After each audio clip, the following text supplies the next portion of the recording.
Sorry, that's my ringtone. It's dude playing Celine Dion on recorder. Oh. Yeah.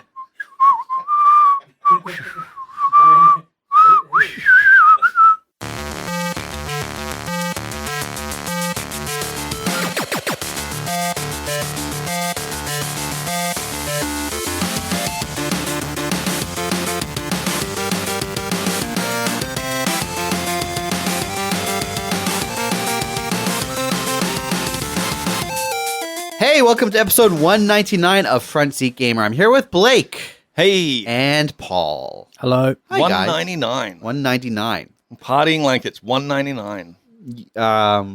Yeah, that's right. We are. In that we're not partying. Doing what we do what you normally do, like it's 199. So the song is like party like it's 1999, right?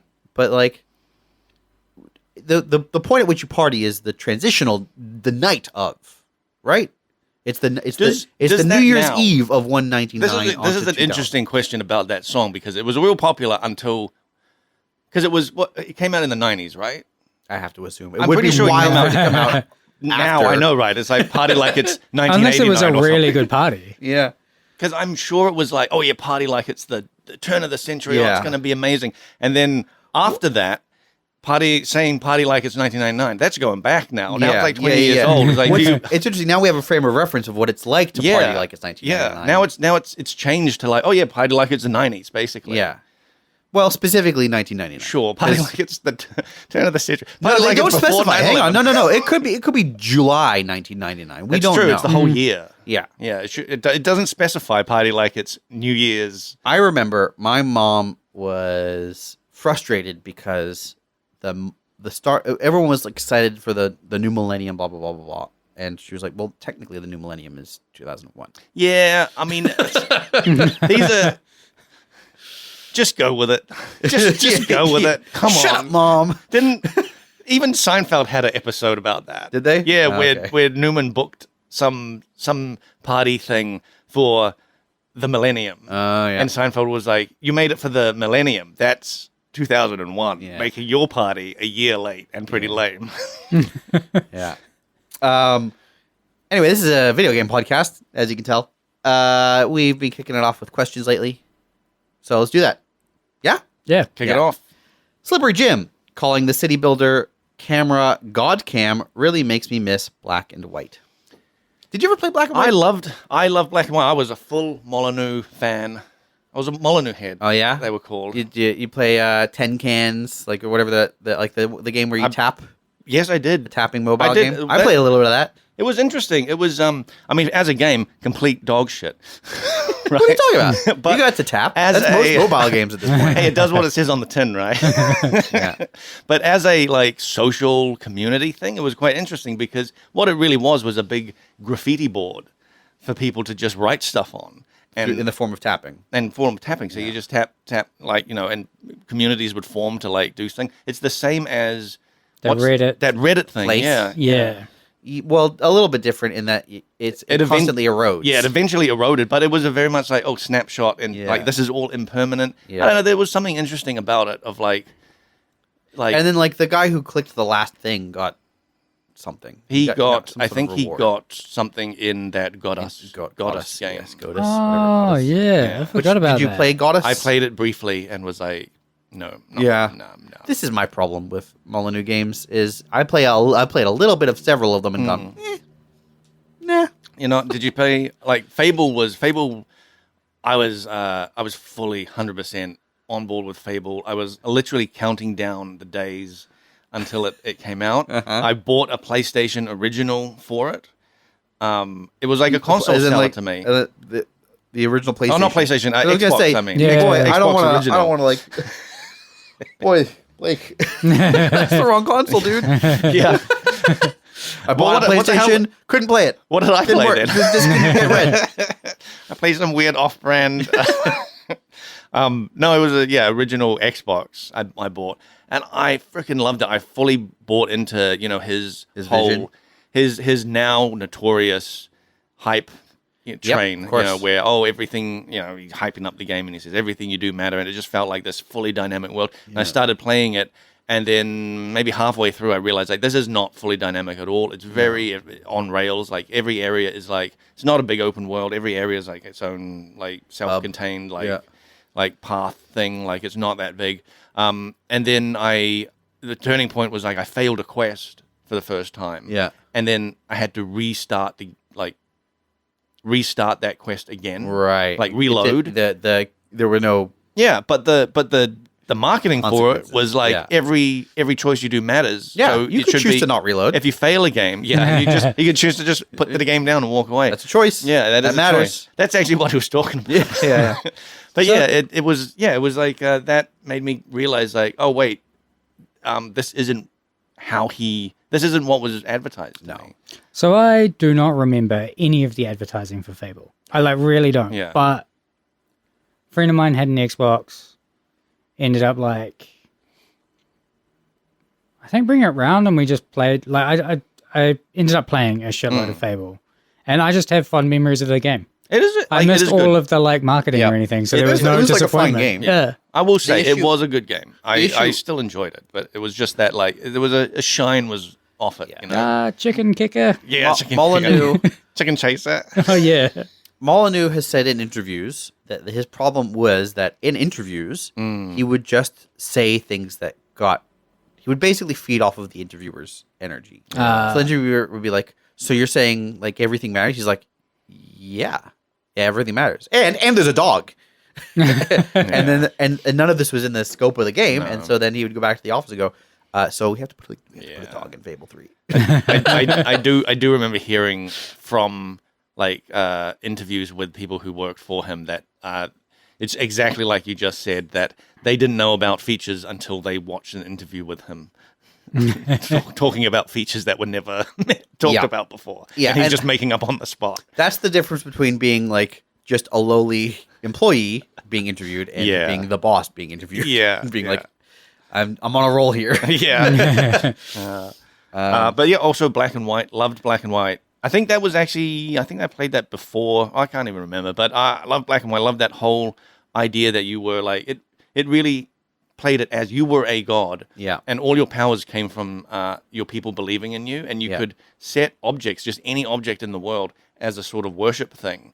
And they would go and like pray in front of it. And you can like take belief, like basically how you cast the thing you use to cast spells, you can take it off that. Yeah, and it was kind of neat. I just like I'd have a village, and it was all like dynamic. So the village just sort of sprung up by itself. I didn't really exactly control where buildings went. And then I'll be like, oh, I'm just going to pick up this giant rock and plop it in the middle of the village and say, worship that. And I just had this whole village worshipping this giant rock in the center. And every once in a while, I'd collect the worship from it and do some spell casting thing or something. Did you ever play or hear about a game called Doshin the Giant? No.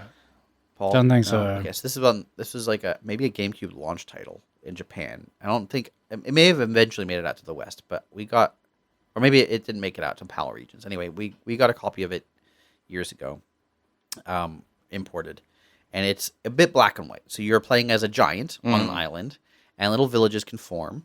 Oh yeah. You can basically terraform the land. You can grab the ground and pull it up or push it down. You can stomp things. You can terrorize your villages. You can be nice to your villages. Yeah. They'll be like, we need some water, and so you can terraform so some water reaches the village. Blah blah blah. But if you're like mean, your giant starts turning red and grows horns. Yeah. If you're nice, black and white. you turn yellow and get happy. Yeah. The difference was there was no like conflict other than like what you were doing and like your ability to sort of help or hinder these villages. It was quite interesting. Like it was more of a simulator than a game. Yeah, I played a fair bit of it, and you can kind of get to I think you get powers based on your sort of state of evil or good, and so you can just kind of lay absolute waste to the village. That's cool. It was a little interesting toy. Yeah. I wouldn't call it a game though. That's sort of just a toy. Yeah, more of a toy. Yeah. I get it. I don't really remember. Like, I don't think there was progress. There wasn't different maps or anything. It was just you just kind of load into a world and you can mess around in that world. Yeah, and it is funny like God games where how do you actually make a challenge if you are like a god that can essentially kind of do Well, the black and almost white solution anything. was that you have a rival god, right? Yes. Um, Yeah. But I also like that theme of you basically can't do anything without followers believing in you. yeah. So there is that, and then you can do that through kindness or fear. Of course, there's the like you have to. I feel like there's the game mechanic side of that, which is it's just a resource. Yeah, right. sure. And you like you said, you slapped a rock down in the middle of the village and said pray. Yeah. And then you just gathered your resource when you needed to. But it would be more interesting if you had to perform feats. Yeah. And like you save the village, they believe in you. You ruin the village, they believe in you. And the type of belief influences you. In I some always way. like those kind of stories. Do you ever watch or read Neil Gaiman's American Gods. No. It's really And now you kind of can't, can you? why Oh, he's a horrible person. Did you? is he? Oh, yeah. You, Is he cancelled? oh, yeah. Is he? Yeah. Jeez, Yeah, I don't you know. should- Yeah. I don't know about that. I'm trying to debate if you should read about it or not. Because like if you want to read the books, go Yeah. for it. But I know too much now. Oh, jeez. Okay, man. Yeah. All right. Well, anyway, I like the idea that he had in that where gods needed people to believe in them. Yeah. Gods were, I think, they were made from people believing. Yeah. and they sort of just grew out of that. That was the core of the divinity in Path of Exile. Yeah, yeah. And then there's also there was also gods that had to basically, because it's like about old gods versus new gods, but some of the old gods had changed with the times and sort of found a way to integrate and stay relevant, you know. Yeah. Like I think there was one of the gods, I can't even remember what she was, but she kind of like became this god of like she was always presenting as like a movie star or like some kind of pop culture thing. And I think she was like in the past like some kind of like maybe like a muse or something like that, or something like that. Yeah. Who is essentially now god of like I guess entertainment or something. But she kind of just found her pivoted, niche, you know. That's cool. Yeah, and God of War is now just making guns. It seems, and like he made it so he's that got a son. yeah, he's got a son. Yeah, he goes, But boy. he'd set it up where it's like he'd gotten this sort of like this gunsmith thing going on where he was like making weapons and doing this like, you know, spreading weapons all around the world to different things. And he was basically setting it so that every bullet fired is a prayer to him. And so he's just like fine. He's super duper strong. Yeah. Boy. Yeah. We got another question here. This is from Ein Hassad 7. I can't believe that Nick willingly got back into League of Legends. I heard that they are trying to add WASD. Maybe that is worth trying. Yeah, what do you think about that? It's interesting. Yeah. Would it Yeah, be you know, better? if you've played any modern PC game and then you try and play League of Legends, if you've never played League of Legends, it's really hard to play. If you play PoE, you'll probably PoE 1, you'll probably be fine. If you played PoE 2 and used WASD, you'd be like, what is this? How do I control this? Nothing makes sense. Yeah. It's a really interesting game from a control standpoint because you are movement and action are both bound to the same single button. And so, you know, in the laning phase when you're trying to attack minions and also dodge attacks, you are trying to perform two actions with the same tool. And they're opposite actions kind of. So you have sort of a conflict there. WASD is interesting. I read something about like they understand that WASD is going to be, it'll be more difficult to run away from a pursuer if you're using WASD because like if you're an attacker and you're trying to attack someone, you just kind of click on them and your dude just moves to that person. Yeah. And if you're using WASD, you have to just you have to have an efficiency of movement to escape. If you're using your mouse, you can just click around the corner and that character will take the tightest possible turn around that corner. Yeah. If you're using WASD, you have to be pixel precise to get that same movement. So that's sort of the big balancing concern there. But then there's also things in the game where it's like your character's movement is manipulated by the skill they're using. A charging attack, for example. You're not going to be able to do a tight turn when you're doing a charging attack. You might be able to veer a little bit, but if you're using WASD, what does that look like? How does that work? What if you press backwards in the middle of that charging attack? So Isn't a lot of the like optimization and like League and Dota about clicking lots in small directions to try and get more control over movement? yeah, there's a lot of spam clicking. It's honestly, if you've got like RSI or like carpal tunnel syndrome, don't play League. That will But if mess people you are up. doing that anyway, rather than clicking for most optimal path, Yeah. it should end up balancing out without having to click as much. In Well, theory. it's a bit different. It really depends on the moment to moment. You're probably sort of pacing back and forth to keep your hand warm and to sort of get into precise locations and stuff like that. But then if you're just trying to attack someone, you don't want to spam click, because if you're that's spam true. clicking, you're probably resetting your attack timer. You're probably like you may miss, and then like you'll run behind them or in front of them. You just want to click on them once and let your character do its thing, kind of. League didn't have last hits, did it? It does. It does? It's not for allied minions. So in Dota, you could deny by attacking your own minions, and League of Legends doesn't have that mechanic. Which I think the Dota fans will tell you it sucks. League of Legends sucks because it's lower skill cap because of it doesn't have that mechanic and it doesn't have some other things. And I think no, I think killing your own guys to deny your opponent is this kind of a silly, thematically weird mechanic. It's what I liked when I went from League to Dota. I played both back ages ago, right before Dota 2 came out. I'd started playing League and then started playing Dota because the closed beta started. Yeah. And I liked that mechanic to it because during that part of the game, it's kind of boring. The early laning. Yeah, it can be. It sort of gave you something to do. Yes, but I think so. One thing I've noticed, having played League of Legends, like a decade ago, and then coming back to it, is they've done a lot to make the laning phase in particular more interesting. Okay. So one thing they've done is kind of just lower the general cooldowns and costs for most skills. In like early League of Legends, some skills would be like 20-second cooldown, and you still have some of that. But like most sort of magey kind of characters, your spammable skill starts at like 4 seconds, and or 6 seconds or so, and then you can upgrade it down to like 4 seconds or so, and then there's items that lower it even further. So it becomes you can spam quite a lot. There's still some like mana management as a mechanic, which Dota, if you're playing Dota, you know exactly what that's all about. But they've reduced the necessity of that a lot, so you're kind of more active. On top of that, they have this mechanic where if there's a kill after a delay, somewhere in the relative vicinity, like after about 2 or 3 minutes, a little flower will appear, and if you get the flower, you get a little bit of experience and a little bit of what they call adaptive power. It's like it's a blood rose. Oh, okay. And there's like a boss that if you kill that boss, all of the blood roses on the map that haven't been hit will go to you and your team, and then every kill after that is effectively like getting a blood rose as well. Wow.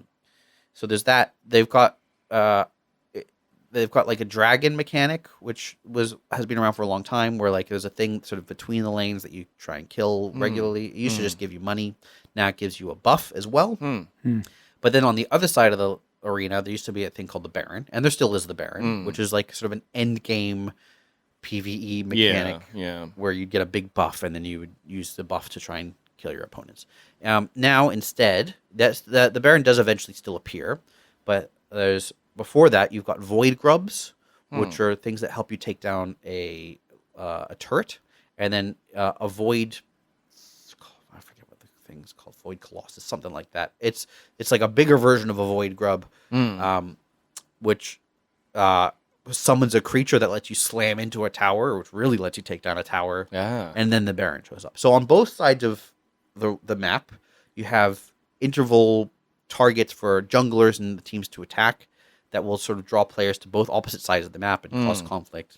And then on top of that, they have a random element, which is after like the first 2 dragons or after a certain amount of time, the map takes on a characteristic. It might be like fire, it might be hex tech or chem tech, it might be cloud, it might be water. Basically, it changes it puts properties all over the map. If it's like, I think if it's chem tech, a bunch of plants will start appearing. And the plants, if you hit them, have different effects. Some will explode and cause you to go flying back. You don't take damage. Some will drop health. Some will reveal the area around you, and they're all over the place. Wow.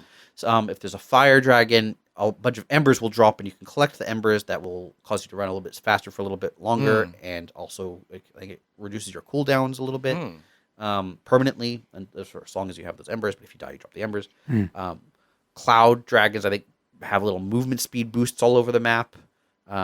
So like the map, after about 15 or so minutes of game time, it enters a sort of a semi-randomized state. That means that your game to game, you're not really experiencing the same game. They've done so. Basically, all this is to say, they've done a lot to make sure that the early laning and mid game phases are actually more varied. Yeah, there's a lot going on there. Yeah, there's a hell of a lot. There's also 5 different kinds of dragon. Oh, wow. Each with their own buff. Yeah. And if you kill... By the way, when I returned to this game, trying to learn all of this was a nightmare. Weren't you saying that it was like quite easy to get back into and that there wasn't too much to... Yeah, look, so the core champion mechanics are virtually identical for a lot of the champions. But then they've got... And even a lot of the items are kind of similar or the same. But then they've got sort of this outer shell of mechanics that they've added over time to, again, like to increase the variety and the sense of like randomness and just keep it replayable. That it has been a very worthy endeavor of theirs for long-standing players, and for new players or returning players is pretty confusing. Yep. But you can also kind of just ignore it for your first bunch of games and be like, whatever. Okay. I'm just here to cloud thing. Pick up cloud thing. Yeah, pretty much. Like the dragon buff mechanic, as long as your jungler knows what they're doing or whatever, you just kind of ignore it, and you get a buff or you don't. Yep. Really How's the community?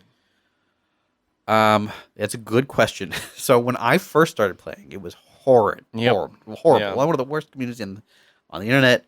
Everyone's angry at everyone all the time, even if you're winning. This is what really put me off. Yeah. This is what made me stop playing Dota. Yeah. It made me angry in a way that I don't get angry about other things. Yes. All of a sudden you're like making fun of your friends and stuff, and like, wait, this is like not good for me. I've only ever enjoyed those games when playing on a team of real world friends that I know, and we're not taking it all that seriously. Yeah, that's the key. So it's interesting. If you try and play it now, you'll be like, it's I don't know what the exact progression is, but I feel like they had tried lots and lots of different things and hit a point where it's like, we're going to turn off chat. Oh, nice. Good idea. Oh, really? That'll do it. So by default, you have no chat. Basically. You still have like a little message box. Yep. You can get into a party and you can chat with your party. Oh, okay, cool. But if you're just in a random group, chat is off. That's good. You cannot hear your opponents. You cannot hear your allies. That's such a last resort. I kind of feel like that at some point they're like, we have one more switch to turn off. Turn the whole thing off. If you guys can't talk nicely, you can't talk at all. I feel like there is a way to enable it. I've looked and I couldn't find it. I don't know if I'm just stupid. It's very likely. There is an interesting thing though, I think, with games that don't have chat by default. Like you feel more of a community connection, friendship, I think, with the people that you're playing, even if they're swearing at you on their end and you have no idea. You're just like, me and my buddy laning here, we're doing great. And he's like swearing at you on this end. They've got pings and different kinds of ping. Yep. And they've got emotes. Oh yeah. And emotes would work. Yeah. They've also got like separate to the emotes, like a fist bump button. Oh yeah. And a sorry button. Which I think is funny. I've maybe seen in the 100 or so, maybe more than that, games that I've played since I started playing, that I've seen sorry used maybe once or twice. I use it regularly. Just as soon as you load in, sorry everybody, sorry in advance. All right. The fist bump does not get used that often. Emotes don't even really get used all that often. What gets used a lot are pings. Yeah. And your pings are things like caution, go all in, targeting. Yeah. The enemy has vision here, and enemy missing. There's a few others, I think, as well. But enemy missing is an interesting one because it's a question mark. Shows up as a question mark on the map. And if you are messing up, you will get spammed with enemy missing. Like, what are you doing? Question mark, question mark, question mark, question mark. So he goes, well, at least now it's just passive aggressive and not just aggressive. I will be honest. I have been guilty of spamming enemy missing when we're entering a team fight. You know, we're dancing around, and then someone engages, and we're doing the fight, and then I look at the map, and someone has just wandered off to do laning. They're just killing minions. Yep. It's a 5v4 and we lose. I will spam that enemy missing right on that person. Yep. So to answer your question about the community, I would say, and I've also had it spammed on me. So like this is a thing. It is. I would say probably as bad as it has ever been. Just it is not exposed to the player. Yeah. Was it them that tried to do the thing, or maybe it was Dota that tried to do the thing that if you were, regularly reported for abuse or something, you'll be put into some there was like a timeout. Yeah, but you could only play with other people that had been also reported. But it would also happen if. What a nightmare. It would also happen if you got disconnected. Oh, no, if really? If you got disconnected a few times, it would put you into that because it would ruin the game for everyone else. So then you get put into the... So like... Yeah, and then if one of your friends got put into the cesspit, you'd go into the cesspit and play with them because they would need 3 wins in there to get out of it. Oh my God. And it was just a disaster. League of Legends has similar mechanics, sort of. If you leave... or disconnected or whatever, the next time you queue, you're in a lower priority queue, and you cannot. If you try and leave that lower priority queue, they reset the timer. Okay. So you're gonna sit there for a while waiting just for a game to start. That's good. Back in the day when I used to play StarCraft 1, I used to manually disconnect my internet when I was going to lose, so I couldn't. So I would not have the loss on my thing. I had an actual internet cord. It was dial-up back in the day that I would just unplug right by my thing. And people do kill switches as well, which is a cord that has a switch literally on the physical cord that you flick it and it functionally disconnects it. Yeah. So League of Legends also has an honor system with ranks. If you start off at sort of rank 3, which is typical player, you go up to rank 5, which is like you're an exceptional, helpful member of the community, and you get a bunch of benefits, and it goes down to rank 1, where it's like we're keeping an eye on you. Basically, I think there was a thing where you could review the people you played with at the end of a match or something as well. Interesting. In League, I swear that was Dota. In League, the first screen you hit after a game ends is the honor screen, and you have anywhere between 1 and 4 points basically to spend on people you played with. I don't think I've ever honored an opponent, but you can technically honor an opponent. And that's how you rank up, is people honoring you at the end. That's cool. There's not really as far as there is kind of an incentive to use your honor. If everyone on your team gets honor, everyone gets a little bit more honor. So the argument would be that if you spend honor on your teammates and someone spends honor on you, everyone gets an honor boost, including yourself. It's all positive reinforcement. No. It's all positive reinforcement instead of negative. So that's good. Well, I mean, you could still absolutely report players, and I have. Sure. And I will. everyone that beats you. Can you report yourself? Yeah. Good question. I don't think so. I haven't checked. I've been bad. Should we go on to another question? Yep. Yeah. Slippery Jim 8 has another question. Main reason I mess around with game dev stuff is to make a game good enough that I can cram it full of Easter eggs. One day. Also, Harvest Moon was peak. Yeah, Harvest Moon was really good. I think I haven't played any since the PlayStation 1 era. My understanding is they kind of got worse and worse. But the original SNES Harvest Moon and the PlayStation era Harvest Moon were both very solid games. Wait, what's I don't think I played them. It's a farming game. It's it's what Stardew Valley was based off of. Right. What's that other? Oh man, why am I not remembering? What's the guy with Tom Nook? Animal Crossing. Animal Crossing. Isn't that sort of Harvest Moon-ish? No. No? No. I mean, only insofar as they're cozy games. Harvest Moon is you have a farm, you grow, you are tilling a field, planting things, watering, harvesting, making money to grow and plant more stuff. I see. Seasons pass. Yeah. It's not tied to a real clock. It's all in-game. I see. Animal Crossing is you're in a village and you're just trying to be chill. With you're trying to be a good neighbor, help them out with stuff. They'll help you out with stuff. They'll send you Okay. items. Yeah. Animal Crossing is more about collecting T-shirts than it is about like building wealth. I see. So it's very much Stardew Valley. Stardew Valley is more like Harvest Moon. Yeah. Than Animal Crossing. Yeah. Yeah. Cool. I never played it though. Never played it. Which one? Either. Any of them? Actually, I've never even heard of a video Actually, game. literally, I all haven't of those played 3 either of them games we either. just talked about, I've not played any of them. They're all. I don't know that I could say that Animal Crossing. Sorry, that Harvest Moon is still worth playing. It's hard to say because like Stardew Valley exists. And there's a Yeah, bunch it of other- sounds like Stardew Valley is the one to play for that. it is the spiritual successor, and it builds upon Yeah. a lot of the elements that made Harvest Moon good, and gets rid of a lot of the elements that makes Harvest Moon bad. So there's an argument that you just kind of just play Stardew Valley. Animal Crossing is still a fantastic game. You should absolutely play, Blake. Go play it. You'll be up late for weeks at a time playing Animal Crossing, and you will not really understand why. You just keep doing it. You'll be like, I'll play a little bit. I want to see how my village is doing. Oh, it's 4 a.m. Is it just one more thing? Is it that? Yeah, a little bit. Just It's one like, more oh, but the fish at night are different, and Yeah. and I heard some crickets, and I want to go. There's a little thing I can dig over here, and this guy wants to. I want to trade shirts with this guy. And like, Trade shirts. really, It's good. Great. Paul, have you played any of those games? No, I've played some. There was a game I played somewhat recently that was about like building a farm, and then you could like go on these weird, almost roguelike kind of adventure things to come back with resources, but the actual combat to it and progression was really bland. So Do you know what it was called? I can't remember. Was it Moonlighter or is it? No, is that a I different one? did really like Moonlighter, Oh, but yeah. that's more shop. Right. That's you go gather stuff and okay. during the night, and then during the day you open your shop. Yeah. Yeah, they're not.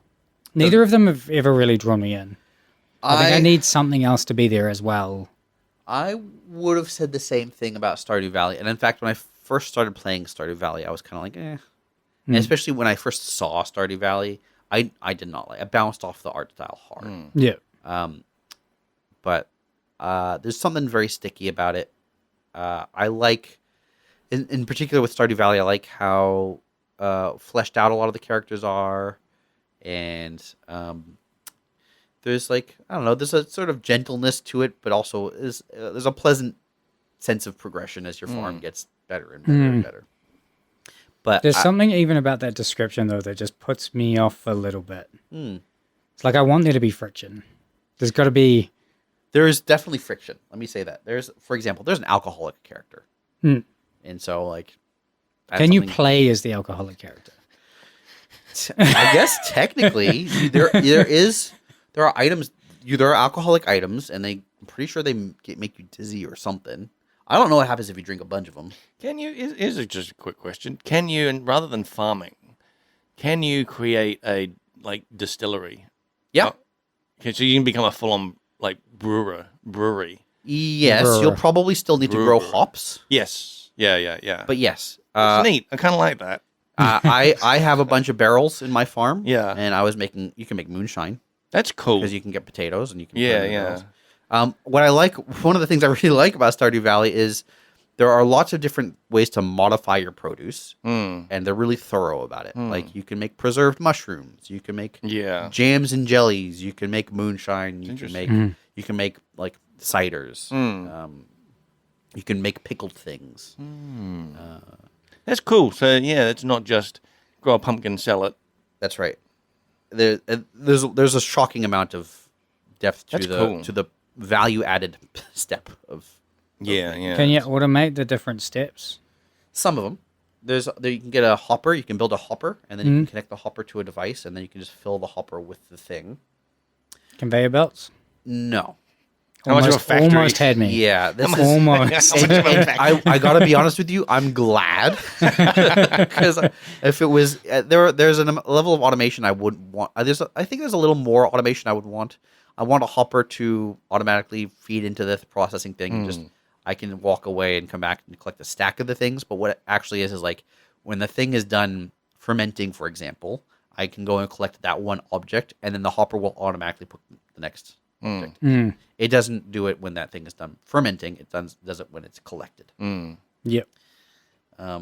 Anyway, should we go on to the next question? I do find it interesting that like those factory builders. It's just that with one extra step. They just sort of evolved. One extra step, I'll do it. I would absolutely. Okay, this is my economics 101 in reference to playing one game as a kid, no matter how hard it was. I don't know how many times I tried and restarted Alone in the Dark 1992 before the internet. Never came across a guide in the magazine shop. Never gotten far. Those are the days of just banging your head against the wall of a game. Yeah. If you've ever played like the LucasArts games or they must. the Sierra They're Adventures, so convoluted nonsense. What is it? Honey on a cat to make a moustache? Like this kind of like nonsense. Like what the hell? Like you put honey on a cat and then rip it off like a wax. Like you've just waxed this cat. I understand. And then you wear that as a moustache as some sort of disguise to get into somewhere. And you're like, how? I love it. How do you come to that? The example I think of is because I played the game a lot as a kid. Day of the Tentacle, one of my favorite all-time games. You have to steal a hamster from a guy, and then you have a hamster in your pocket. You're walking around, and then you have to shove the hamster in a freezer to get it to the future. Oh yeah, and then you have to put the frozen hamster in the microwave in the past to thaw it out or something. Yeah, I forget. Yeah. And then then the hamster needs a sweater. Oh no, you have to. Yes, right. You have to wash the sweater on warm to get it to hamster size. Oh my god. And I think you have. Maybe that's what it is. You have to put the sweaty sweater in the dryer in the past with like 1,000,000 quarters so that it stops drying in the future. Oh my and it's god! tiny, so you can put it on the hamster. Yeah, it's something silly like that, and then and that's all just to get a hamster. Yeah. In the future, I know. Do something with. I know that one. I have heard of that one with the time travel thing where you have wine in the past and you put it somewhere, and then in the future it's vinegar and you can use it for something like. Yes. I mean, it creates some interesting things, but like still so convoluted. Like there's a whole like sort of mini storyline quest line where there's a mummy and there's a beauty contest, and you have to make the mummy win a beauty contest. And to do that, you have to steal dentures from a horse. Oh my god! You have to give it spaghetti hair. Yeah. You have to, and it's not just spaghetti hair. You have to style it with a fork. Oh my god!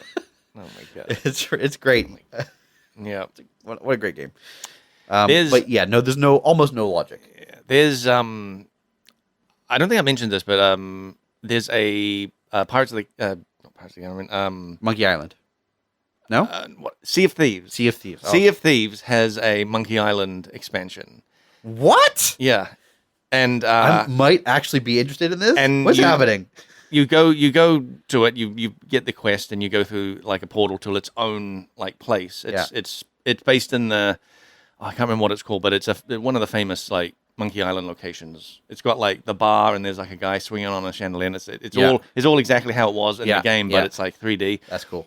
It completely changes how. I mean, it's 100% Monkey Island style gameplay. You go around talking to people. They give you hints about, you can only get in like. There's a chef. You're not going to be able to get back there unless you were the chef. And then you hear from someone else. Oh, the apprentice chef hasn't shown up yet. He's supposed to pick up a costume from his like chef's. And slowly you piece together all these like clues of like what to do, and you realize like, I need to, it's that do this to get into this thing to get that thing to give to that person, and it creates this like whole web in your head, and you're like, this is actually like a lot of fun doing this. Like it's really cool. Yeah, it feels so like immersive as well because you have to sit and listen to what people are saying. Yes, it's not just. Sea of Thieves is just like roll in, kill some guys, grab some loot, run off. This is actually an adventure. It's like an actual adventure game, and it's cool. It's really great. That sounds like the best part of Sea of Thieves. It's really good. All right, one more question. This is from Fuwasan. Every time I hear my own question read, I get a little, "Hey, wait, that's me!" jump scare. Hopefully, this is not a question, so it won't happen next time. Surprise! Surprise! Gotcha. All right. games, huh? I played them. Have you played them? I think so. Game came out this week. Yeah, part of Exile Exile, right? too. Yeah. Nothing Yeah, else. I guess we could talk about that. Nick, sounds like you want to talk about something. Silksong. Holiday Silksong came out. I think it's so funny and mean that they announced it 2 weeks before it came out. A bunch of indie games had to move their dates. Oh yeah, good point. Yeah, leaving no room for competition to scramble. Well, allegedly, I read an article yesterday that said like some of the indie games didn't move their dates and got a boost as a result. Hey, because there were like a lot of games coming out. Yeah, a lot of indie games come out all the time, and then like this basically left a vacuum because a lot of indie games were like, we can't compete, and the ones that didn't move, there was just more real estate on like the new and upcoming. Yep. Like those kinds of little feeds. So for some it was advantageous. Let's talk about Silksong, and also specifically the response to Silksong and some of the reviews I've seen. There's not really reviews yet, not proper ones, but like player reviews. Should we get your review first? I'm really liking it. It's really hard. Yeah. It's too hard? No, because I look, it is. I would say it's harder than the original Hollow Knight, but part of that is I played a lot of Hollow Knight and I have muscle memory from Hollow Knight, and this feels different. Yep. And part of that is they have emphasized difficulty in different areas, and also part of that is the first time I played Hollow Knight, I was basically just doing the bosses because my wife was doing a lot of the platforming, and I would have many attempts on some of those bosses, and they were really, really hard, and I forgot that. And when I replayed Hollow Knight, because I sort of knew how the game worked and all this muscle memory, a lot of those bosses felt a lot easier. Interesting. So when I'm playing Silksong, I don't know these bosses. I'm learning the fights, and the game feels different. So it feels a lot harder. How are you with the platforming, though? Because if your wife did all the platforming and you basically... I'm good at platform. Yeah. Hey, don't question my platforming skills, all right? Can platform with your eyes closed. This is... The platforming in this game is actually quite difficult, it's for some of it. So one of the things that is different is in Hollow Knight, when you would downward strike, you would swing your sword directly down below you. And if it was an enemy or spikes, you could bounce off it, like a pogo stick, basically. Yep. And in Silksong, when you do that by default, you do like a diagonal strike in the direction you're facing. So you have to do a downward strike before the thing you want to hit. Interesting. Is this your muscle memory is like kind of screwing you here? Yeah. So if I were to try and do that using my Hollow Knight muscle memory, I would just zip down behind the thing I'm trying to hit. So there's like an element. And I saw. Okay, we're gonna start touching on some of the things I've seen online. People are bitching. They be bitching. It's different. They're saying this is worse in every possible way. Enemies do more damage. Yeah. The downward strike is less precise. Blah blah blah. And it's like, this is a different game. First of all, this is a different game with a different character. If you're going in expecting the exact same thing, this is not how. Last I checked, it did have like mostly positive reviews. I think. Yes, it looked like really good on Steam, and it is. That was yesterday morning before I bought it. Yeah, I will look at the negative reviews to see how, because I'm always interested in how people like view. What critiques they actually have, as opposed to just overall sentiment. And related to that, I mentioned this to Blake a few days ago. I hate that everything nowadays is 1 star or 5 stars. So like if you look at the Hollow Knight reviews, you will see many 5-star reviews. And you'll also see a lot of 1-star reviews. And in no way, shape, or form can you view this game as a 1-star game. I am sorry. You can disagree with some of the design decisions. You can not like it as much as the original game. You cannot say it is a 1-star game. A 1-star game does not work. Yeah. It is a non-functional game. Yeah. It is a game, if you try to play it, you say, I cannot progress.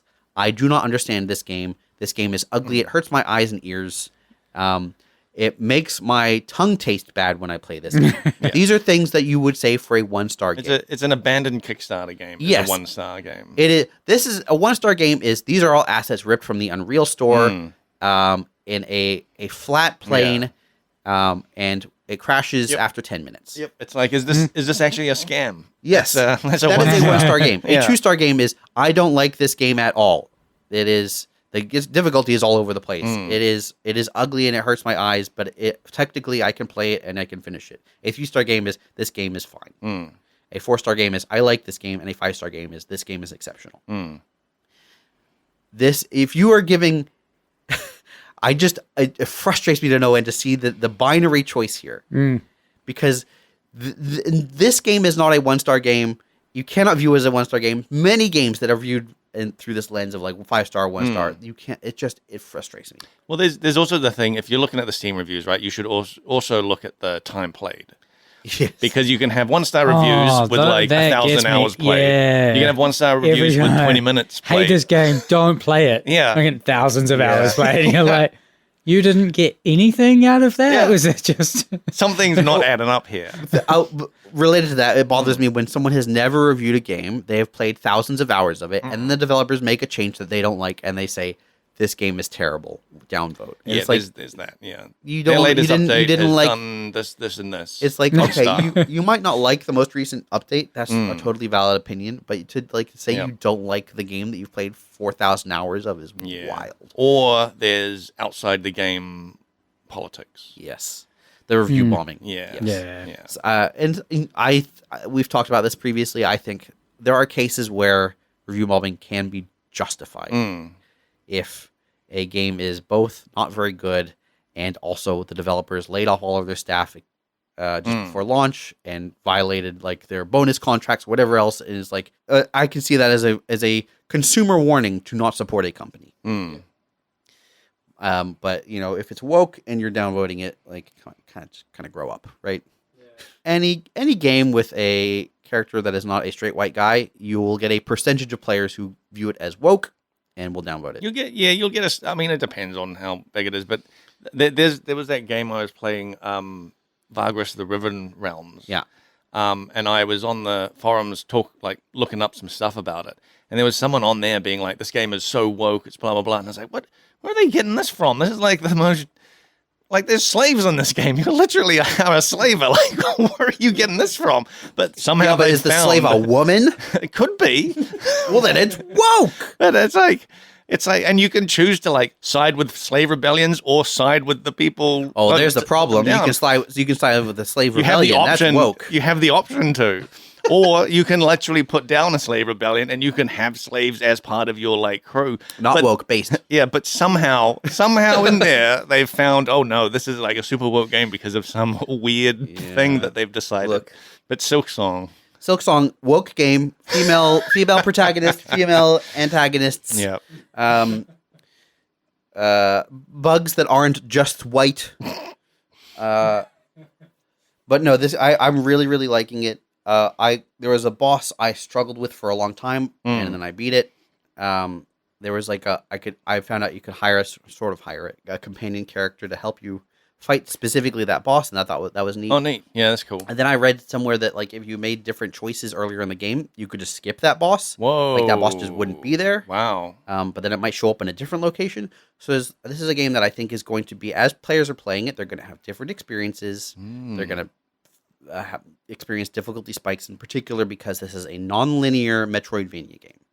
So you might encounter a boss with a very different tool set to another player, and you might breeze past it and they might really struggle. Case in point, I saw Dunkey, famed YouTube personality, fighting a boss with an ability without an ability that I will have when I fight that boss because I haven't visited that area yet. Oh, interesting. So it's very open. Yeah. How open was Hollow Knight? I remember sort of getting to a point very early on where I was like, I don't know where I can... It was quite open as well. Yeah. That's kind of one of the nice things about Hollow Knight, and at least Silksong as well.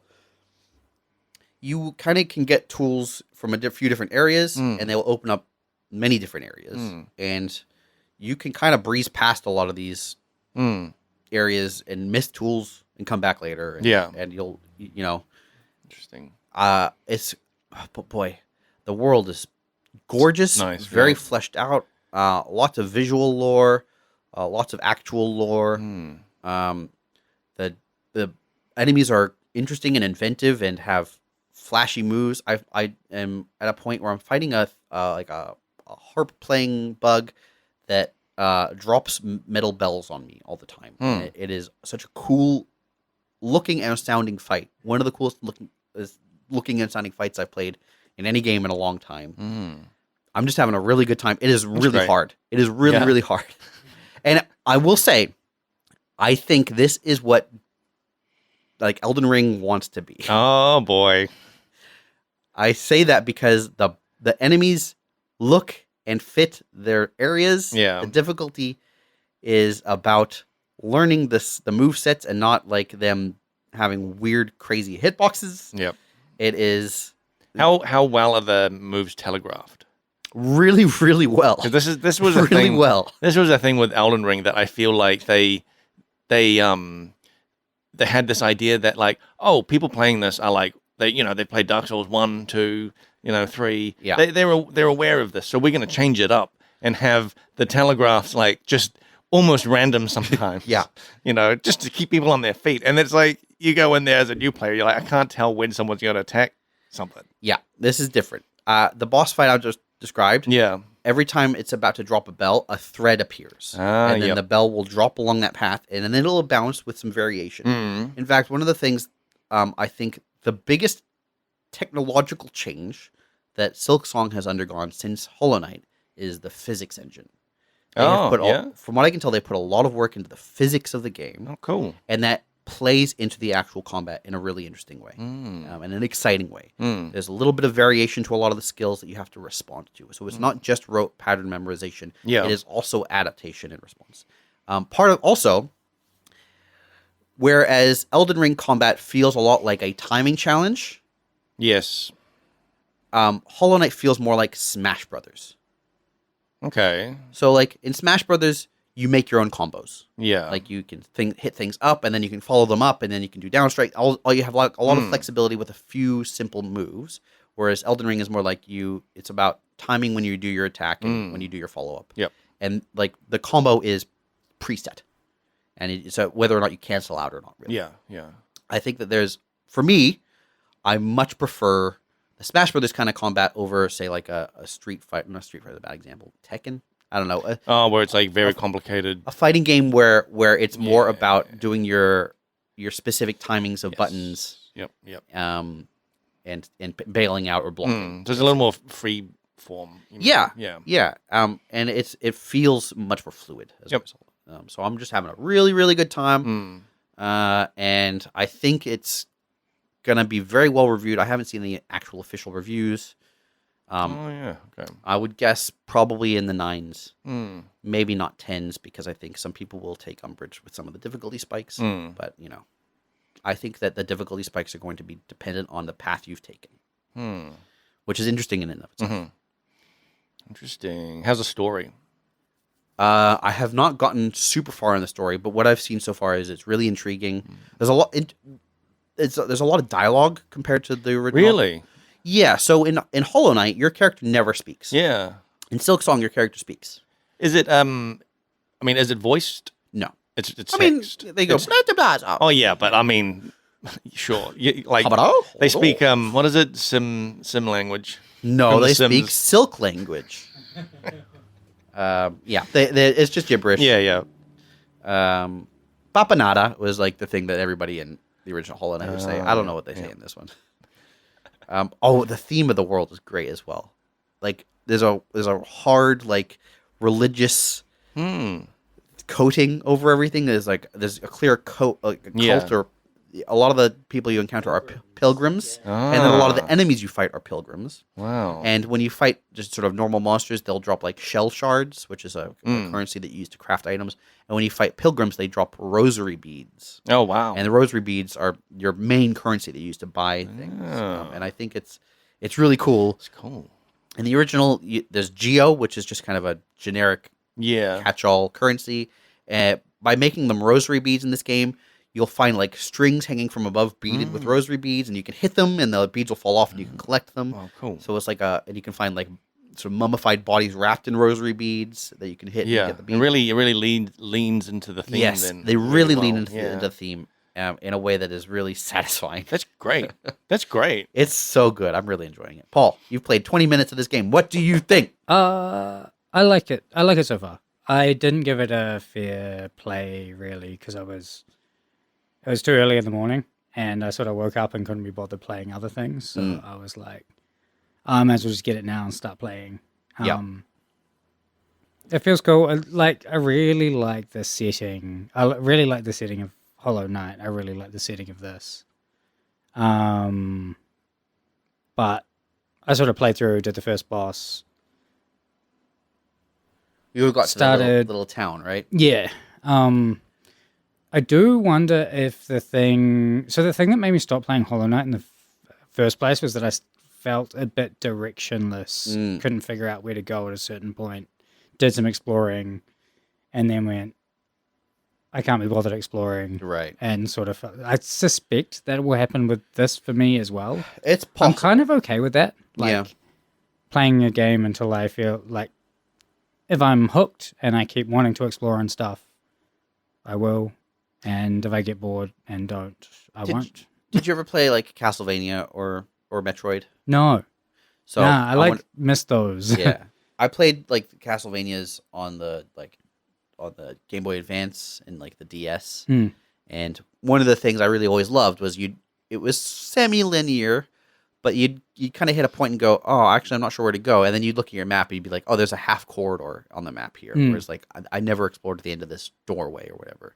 And Hollow Knight survives on that mechanic of like you do a bunch and then you finish an area and you go, awesome, that was great. Where do I go now? And then you'd look at the map and you'd see, oh, there's like 7 different places I haven't fully explored. And you choose one, and it turns out there's 4 new areas branching off of that.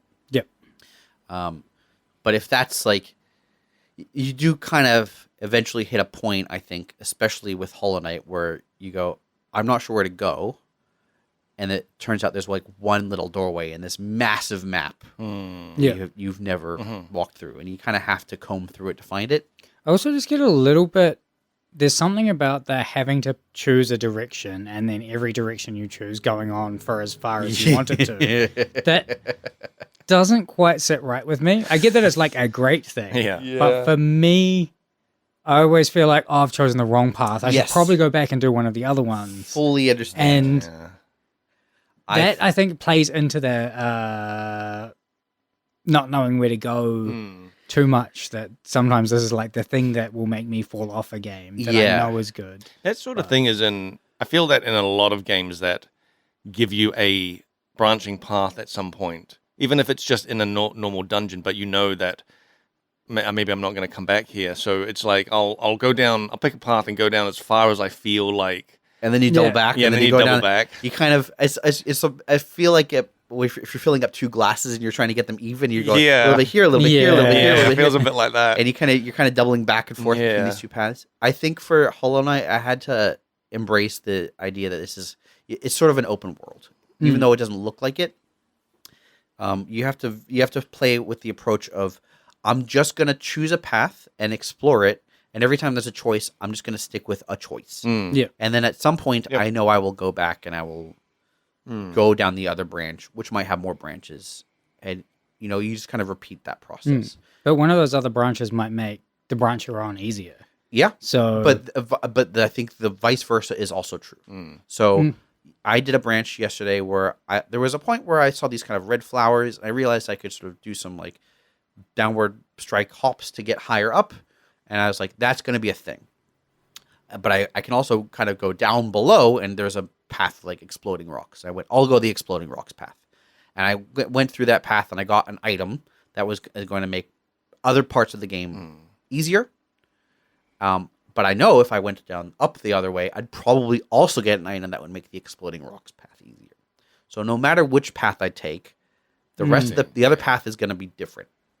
And you kind of have to just be like fine with that, I think. Yeah. And it's a hard mentality to, if you're used to playing like your semi-linear shooters or whatever, where it's like there's a mainline path and you can go into a doorway and get there's maybe a shorter path that has some power up at the end, and you go back and you do the mainline path. That's your standard gameplay. Yeah. In an open world, you kind of have to be like, I'm just going to go in a direction and find some stuff. Yep. And at some point, I'll return back to the middle and go in a new direction. I like I did this in like Dark Souls and Elden Ring was like I would pick a path, Yeah. go down it until I hit a wall. Essentially, maybe it's a boss, maybe it's like something I don't understand yet. Yeah. And then I'd be like, okay, where else can I go? And I'll Yep. go down another path until the same thing happens, and then eventually just sort of. Yeah, like you say, if you find things that make other things easier, and you're just like, oh, I can use this here and use that there, and it just suddenly starts all coming together. I Yeah. think it's that it's presented explicitly as a decision between like these clear exits. Because in the open, I don't struggle with the same thing in open world games. But it's Right. like, Is it the 2D side-scrollingness that's no, like... I think it's literally that I can see that there's 4 options and I have to choose one, and then I carry on down that, and then there's 3 options and I choose one. Oh. So I don't know. One other thing I think I've discovered in Silksong in particular is sometimes the path that you're skipping, you go back to it, you go, oh, that actually wasn't a path at all. Yes, which are probably like a lot of the ones I've missed. Yeah. Probably are. It turns nothing. out, yeah, They it might turns be a out I loop can't scale back. that cliff yet. Yeah. It turns out like that was just a dead end. With, Yeah. with some currency at the end of it. Once you get a map, you probably haven't found the map guy yet. No, I don't. You'll find him really soon. But you can buy maps, and the maps will show you sort of the central parts of the area you're in, and that's really helpful because you'll see, oh, these are dead ends. Some of these are dead ends straight up, and I haven't explored them yet, but I can see that they are dead ends, and I can go to them now, or I can wait. Yep. And that helps psychologically with me exploring. That would make all the difference, I Yeah. think. So once you'll get maps, and you'll get the ability to fill out more maps, blah blah blah blah. But that will help. But mostly, you're definitely gonna encounter times where it's like, this is a branch between 2 or 3 biomes, and I'm just gonna have to choose one and go with it. And I actually really like that. My experience, I went the exploding rock path, and I know Donkey went with the hopping red flower path or whatever. And he had a very different experience to me, and that's exciting to me because this is a 2D side-scrolling action platformer that is very non-linear and fun, and still works as a result. Like that's cool.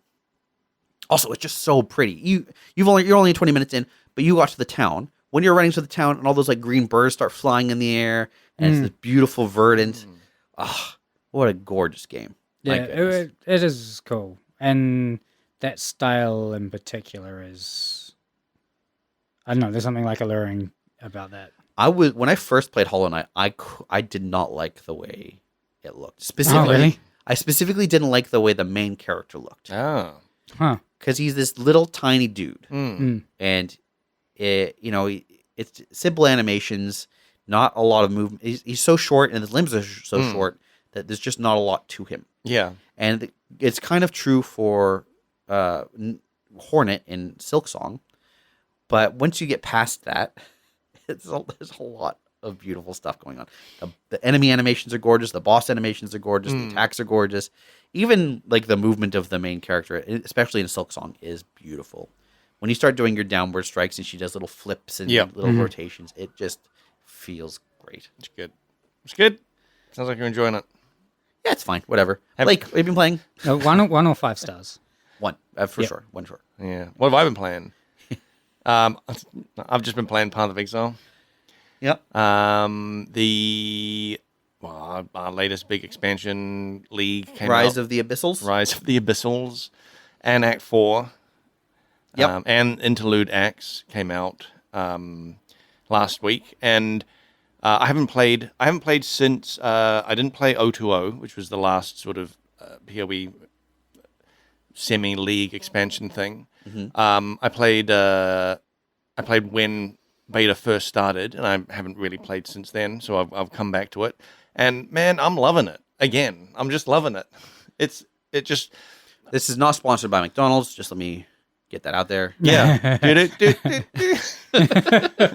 We'll get demonetized just for that little term. Yeah, all that money we're making from these podcasts. Don't want to lose it. Yeah. I'm just having a blast, and I've been playing. I started a solo character, and that's fine. That's all fun. But this time I have a character that I'm only playing in a party with a couple of mates, and that's also a lot of fun.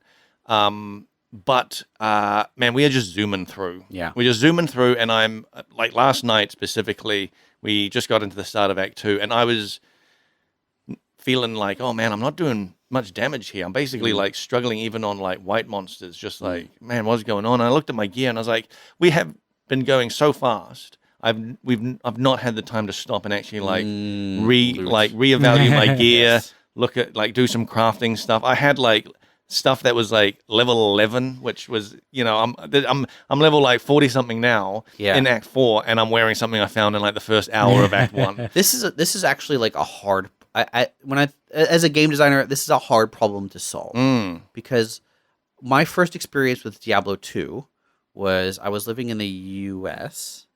And my friend David had just bought me Diablo 2 for Christmas, and he and I started playing, and he had played it so many times, and I had never played it before. Oh, and he just zoomed ahead. Yeah, and I was literally just kind of chasing after him. Yep. And I didn't know what to do with my character, and I wasn't looting things, and I wasn't equipping things. I was just trying to keep up. Yeah. So like, it's a problem because, especially in a multiplayer game, in a group with a party or whatever, how do you make sure the players are having a good time and not just keeping up, not falling behind, not actually experiencing the game as intended, even with people who know the game extremely well?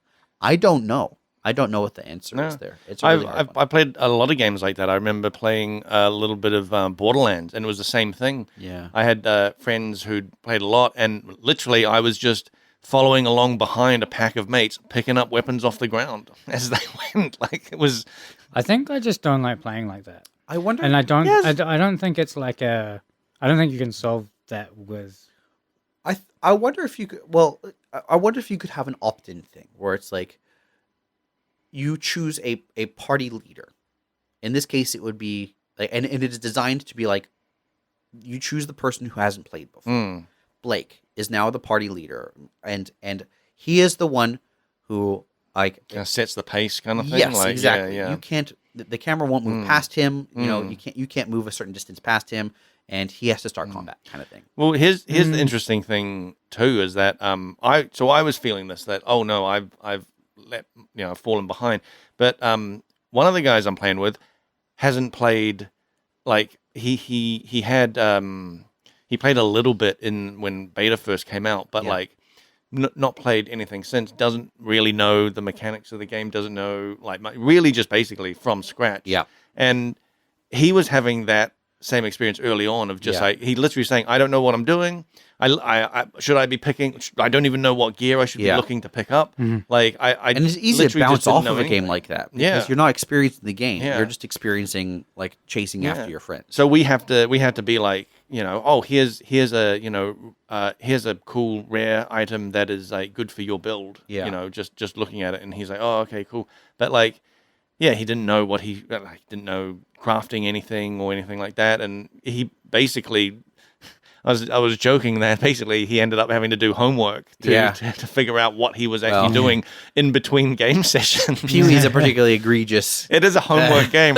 Like I was just like this morning before the podcast, I was like, I'm going to go and figure out why my damage is so low. Yeah. And I got some better gear, retweaked some passives and changed up some support gems, and now I'm kind of back on par again. It felt like it just needed to, like my car was run down some a bit. downtime to you do needed that. downtime, and when you're just in a group, going, you don't have that. Yeah, and we're blasting through acts so fast, and even in Act 4, where it's like, okay, now this is all new content. Yeah. Even then, it's still just like kind of going at quite a fast pace. Sure. So some games, like you can't enter the zone until everyone opts in. Right? Like it's like Jim is ready. Press OK to join him. That kind of thing.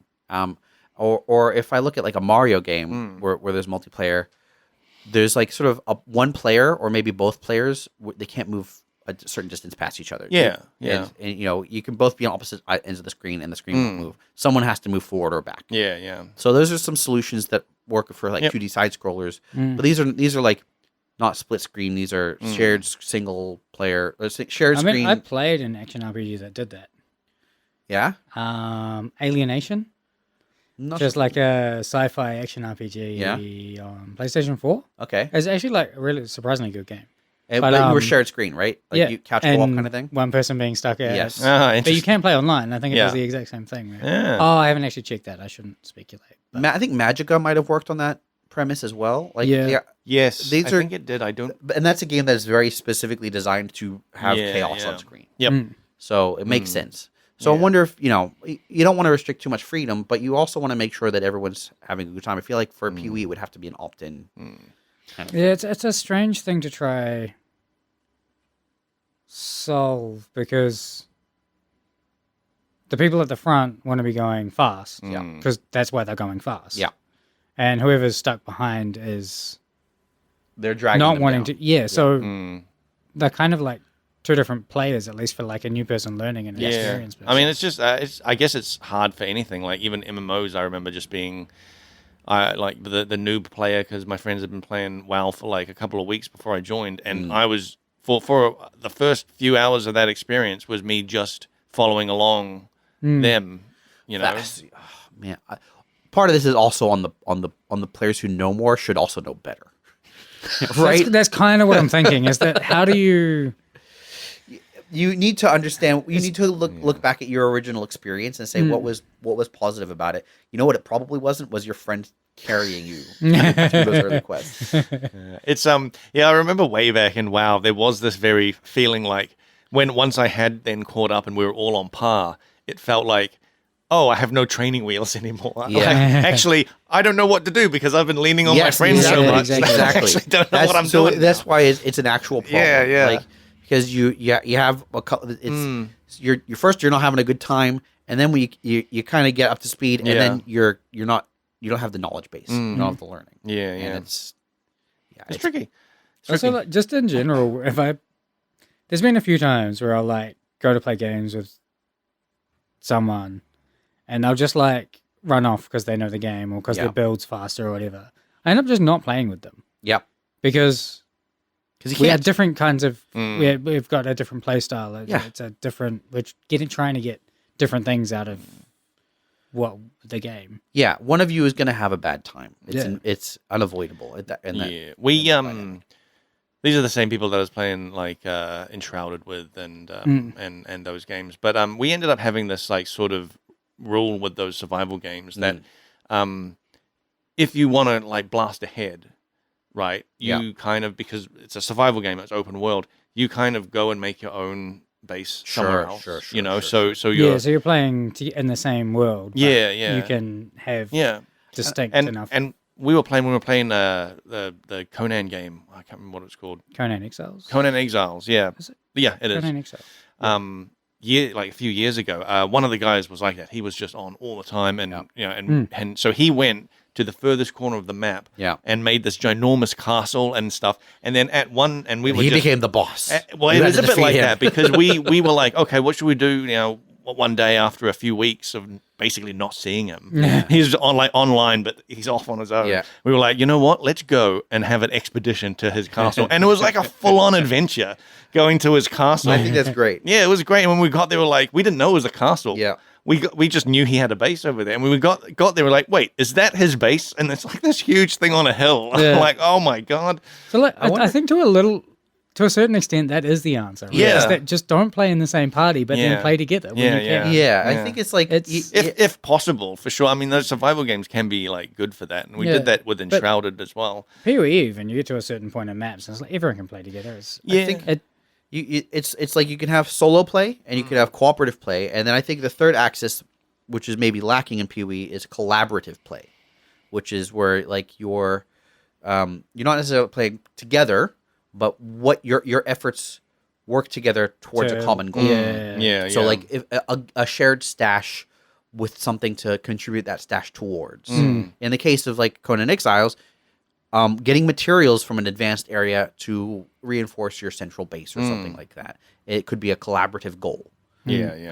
Something along those lines. I don't know. Yeah, it's tricky. And also another thing, I don't want to sound like I'm complaining too much about it because this game is like I'm seriously loving it. It's so much fun. But I'm loving it. Something I'd never encountered, which because we didn't really play much party play before, but the amount of effects on screen when you've got 3 people doing insane stuff is sometimes overwhelming, and I cannot see the boss that I'm fighting. Yeah. Like, I'm just shooting in a direction and like hoping I'm hitting stuff. And if a boss is doing, like, if there's signals on the ground that you need to avoid and I can't see them, and I'm just like, all right, I'll just shoot take the hits. shoot and hope. Yeah. Yeah. So we've had a few bosses that were like that, where it's like you can't see what's going on. And you get it taking damage, and like I assume there's probably a well-signaled thing on the ground that I was supposed to roll out of the way. Probably standing in a puddle of angry. Exactly. Yeah. But yeah, other than that, I mean, that's like multiplayer stuff. That's just like a weird quirk thing. But other than that, like, man, the story of Act 4 and like the quest lines and everything is all new to me. Like I vaguely know the story, but like the actual interactions and how things are like set up and that's all new to me. And I think that the storytelling and the progression feeling of Act 4 is just like leveled up from the previous. I felt like that as well. Yeah. Honestly. That's great, and also very funny because that's what PoE 1 was as well. Every act was a level up on the next. You're right. Yeah. Yeah. So or on the previous act. there's something interesting where we have introduced your character speaking. Okay. And I mean that. Well, I mean they did speak, but they didn't speak in dialogue boxes. Is that a thing? well, they speak in voice acting. Yeah. Yeah. That's always been the case. It's usually just Has clips, though. Mm. Yeah. Oh no. I mean no. Yeah, no. But when you go in- it wasn't story. It wasn't a back and forth. Yeah. It was. So yes, we was have. like, guess I'm gonna take out this guy. Yeah. So we've always had that. You go into a Yeah. new area and it's like your character makes a comment on it. I mean, in dialogue when you're talking Dialogue. to yeah. Wait, that was never mind. I mean in quest dialogue where you Yeah. talk to someone, or just the information dialogue Sure. where you talk to someone. There's a back and forth. Yeah. And that was introduced in this act, and also as part of the Abyssal League like thing. But there is a very clear suddenly your character is You've got a speaking. personality Yeah, now? you've suddenly got a personality. I wonder if An opinion, something. I think they will go you back. might wanna go back and- yeah, yeah. They will definitely go back and do that. I'm all for that. Yeah. Although that's going to be like a headache to maintain. They'll a, figure it out. From a voice acting. Yeah. Just acquiring the actors. Yes. Yeah, Sometimes PoE voice actors have big careers afterwards, and they're too busy for you. Yeah. I mean, it happens. But yeah, that's a neat thing that I didn't know we were missing before I sort of experienced it. And was you like it? Yeah, I really like it. It adds a lot more kind of flavor to everything. Like your character speaking and stuff. You just, I think that a lot of games have. I mean, there's still some games that have the voiceless, protagonist. Yep. But and I just was like, yeah, that's fine. But then once you have it, you're like, oh wow, this is actually you just add something to it. Yeah. I really like it. One way to tackle a voiceless protagonist but still give them a voice is to make sure that all of their dialogue is through a choice, and then you're making the choice. And you don't need to hear it voiced, but you're having input. Yeah, that does work. Yeah. I always liked. Do you remember me telling you about Monster Hunter World, where your character is a voiceless character, but more so by accident because he opens his mouth to speak, but is always interrupted. I love that. Yeah, That's great. It was really good. All right. But yeah, loving it. I don't want to say too much about it because it's kind of spoilery, and I'm sure we should get into it later In a couple weeks? in a couple weeks. The islands are sick, though. They're so good. What's your favorite island? Prison, I think. Oh, Prison's good. Prison or Kiln? Is it Kiln? Ken? Oh, Isle of Kiln? Kin? Yeah. Yeah. Prison is I was watching Carnage go through Prison, and he was loving it as well. It's got waves crashing through the Yes, walls, it's got and that. it just looks sick. Cool. He was really loving the feeling of like the PoE1 kind of Yeah, it feel. feels like it's got like that It's like an upgraded Dungeon. PoE1. grungy sort of, but then like there's also just war. It's on the ocean. There's water crashing in through The the water walls. crashing in is great. I enjoyed a lot of watching streamers' reactions. But I've got to pick the streamers because like some streamers are just, zoom, laser zoom. focused. Like I'm gonna get the thing, no reactions to Yeah. anything whatsoever. But like Ko was definitely someone who took some time to like appreciate things, and like it was good. really really That's good. healthy. Yeah. All right. Well, we are well out of time, but we'll be back hopefully in a couple weeks, as always. Always in a couple of weeks. You can email frenzyquestions@gmail.com. You can listen to us on YouTube, Spotify, iTunes, all the podcast apps. Follow us on Facebook, Threads, Twitter, /X, whatever you want to call it. Leave a like and subscribe and comment and stuff. We love hearing from you. We love responding to you, especially Fuwa-san. Surprise! Our next episode is episode 200. Will we do anything special? I don't know. We'll find out. We haven't got any plans. We haven't got any. Very plans. likely we won't. Oh, also shout out to so I mentioned I was on that that Darth Microtransactions. Yep. I was By the way, doing an interview. what is that name? I can't remember what his explanation was for. I can't remember. Damn, What- he literally told me why, and I can't remember now. All right. But anyway, I was skimming through some of the comments, and these are from a few weeks ago. Yeah. But some Frenzy Gamer fans are in there, and they will. One of them said like, "Hey, it's not even been 2 weeks yet." Did they say Blake Y? Nobody said Blake why. Oh, well, that's disappointing. Email frontviewquestions@gmail.com, Blake Y. Bye. Bye.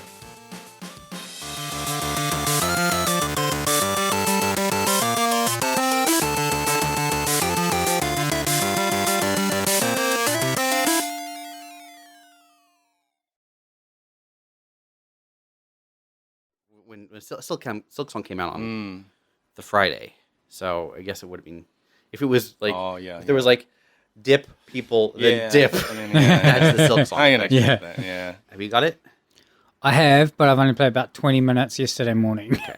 I've probably put in maybe 5 or so hours over the course of the last few days, maybe more. It's hard to tell because kids. Yeah. Mine was not fair because Nim woke me up at like 4 o'clock in the morning. And Stacy can go back to sleep. I can't if I wake up early. So I got up and I was in one of those, I need to do something, but I can't be fucked doing anything states. So I like booted up Captain of Industry. I played 20 minutes of that. Was like, It's too much. the fuck am I doing? Close that. Oh no, actually I spent like an hour trying to work on like one of my I like some home automation projects that I've been messing around with, and current step is trying to figure out how to power them. Was this morning or was that? This was yesterday morning. Is this Raspberry Pi stuff? Kind of. There's another Arduino? tiny board somewhere in between. Okay. They got ESP32s. They're like tiny board that just has like wires, pins for wires, and What are it's you a trying to automate? This one measures CO2 and temperature, humidity. Oh, that's good. For what purpose? Is it plant related? To maintain like air conditioner on off. Yeah. Or is it just? I don't know. Is it It's just just no? cool. It's I was like, I want to know how much carbon dioxide's in the house because I was like, to check if you need to open a window kind of thing. But Well, not it'll real. be very interesting because like your little greenhouse room is gonna be so oxygen saturated, Yeah. and the rest of the house will be kind of normal. Yeah. Well, the funny thing is, I think it actually takes like ages for plants to actually exchange enough gas for it to be like noticeable in a room. You reckon? Yeah, I watched a YouTube video of a guy. He was like, how many plants does it take to convert all of the carbon dioxide in like one room with him in it? Interesting. And you couldn't do it with actual plants. He got to the point where he was bubbling air through algae. Oh, And that was the Right. only possible way to like exchange like a noticeable amount of wow. Interesting. It sort of makes sense, but also surprising because I was really, really surprised. like I guess with algae you have the surface wall or area of the water is the oxygen just dissolving into it, and then And the carbon dioxide, as it's bubbling through, dissolving into the water. So there's just like lots of carbon dioxide for that Yeah, algae. so a bit of exchange there, and then plants. It takes them in through the leaves. I thought, right? Yeah. So, but that's a lot more surface area. I guess it really depends. I don't know. Interesting. Yeah, I was absurdly surprised. But apparently they do the algae thing, or they've tried it in like spaceships and shit Okay, interesting. as just a method for exchanging some Interesting. Well, I know carbon that dioxide for oxygen. the first like major mass extinction event on Earth was when plants basically ate all the carbon dioxide, so it was just oxygen, and then the plants had no carbon dioxide to eat, so they started dying off. Yeah. I do remember there was a very oxygenated time, and that's when insects got real giant. Yeah. One of the things to keep in mind is that like when you look at like a forest or like bush, there's so many layers. Yeah. So You got your trees, you've got your smaller plants, but then you've got your mosses and algae. yeah. So if you And you've got your stacked a microbes. room, yeah, if you stacked a room like that where it was like Yeah. actually floor to ceiling, different heights, consistent light coming down from above, and Have you seen those? I can't remember what they're called, but they are these people make them. They're like these self-contained, completely sealed off. Terrariums. Is it just straight up Yeah, it's terrariums? I thought that was terrariums. where lizards. You put lizards, or is that It's the same thing? It's But sort it would yeah. be like completely sealed off. Yeah, and it's yeah, like yeah, yeah, self-sufficient ecosystem. yeah, like they call them like bottle yeah, systems or something. Yeah. Like that. But yeah, I know what you're talking about. Yeah.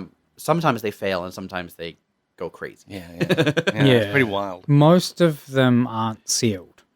Oh, they're not. Most of them they keep the top open or open the top every so often. Oh, I thought I'm sure I saw a video where someone was like, this one had been sealed for like 10 years. Yeah, or you something can like do that. it.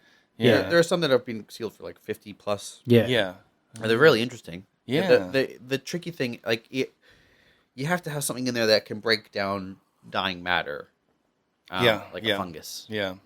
And that's like the tricky part is getting that balance right. Yeah. in this Yeah, type of it's thing. literally like it feels like you're playing God yeah. because you got to introduce, I don't know, I'll need Well, some worms the or something difference here is- to do this, and I need something here to do this. Like, Earth isn't a sealed container. Like gases leave yeah, that's true. and yeah, yeah, and enter. Yeah, and yeah. sunlight. Sunlight is an external force. yeah.